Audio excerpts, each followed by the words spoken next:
Dans cette vidéo, tu vas apprendre différentes méthodes pour comparer des fractions. Il va exister donc plusieurs méthodes pour comparer des fractions. La première méthode est de comparer chacune des fractions au nombre 1. Pour illustrer cette méthode, on va comparer les deux fractions suivantes. Dans la fraction 7/9, on observe que le numérateur est plus petit que le dénominateur, ce qui signifie que cette fraction est plus petite que 1. Dans la deuxième fraction 11/8, le numérateur, lui, est plus grand que le dénominateur. Cette fraction va donc être plus grande que 1.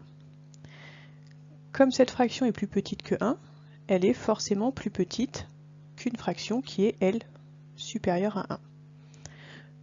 Donc la fraction 7/9 va être plus petite que la fraction 11/8, puisque là on a un nombre qui sera égal à 0, quelque chose, et ici un nombre qui sera égal à 1, quelque chose. La deuxième méthode est d'utiliser l'écriture décimale des fractions. On utilisera cette méthode donc quand les fractions auront des dénominateurs dont on connaît facilement donc l'écriture décimale, par exemple un demi, un tiers, un quart, un cinquième, un dixième, des fractions qui peuvent se calculer facilement de tête. Si on prend donc cet exemple, on a la fraction 3/4 à comparer à la fraction 7/10. Normalement, vous savez tous que la fraction 1/4 est égale à 0,25. Et donc, si l'on prend 3/4, on prend 3 fois le nombre 0,25 qui est égal à 0,75. 1/10, vous devez savoir que c'est égal à 0,1. Si on prend 7 fois 0,1, on aura donc 0,7. Cette fraction, donc 7/10, est égale à 0,7. Avec ces deux écritures décimales, on peut donc les comparer très facilement puisque 0,75 est plus grand que 0,7. Alors on aura 3/4 qui est plus grand que 7/10.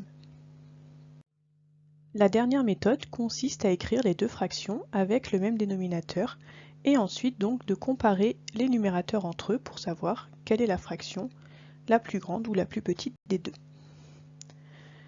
On s'intéresse donc à ces deux fractions, 13/12 et 4/3.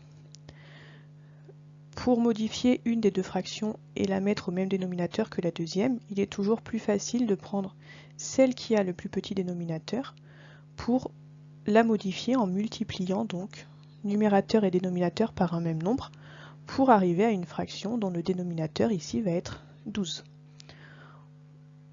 On va donc chercher à compléter cette égalité pour avoir une fraction égale à 4/3 mais dont le dénominateur est 12 comme la première fraction qui est ici.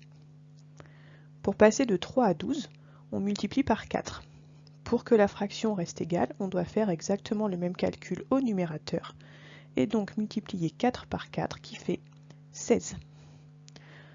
Vous voyez ensuite que 13 est plus petit que 16, donc 13/12 va être plus petit que 16/12, et donc c'est-à-dire plus petit que 4/3. Cette méthode marchera donc à tous les coups, tandis que les deux précédentes, si vous n'avez pas de calculatrice ou par exemple deux fractions plus petites que 1, vous ne pourrez pas les utiliser à chaque fois.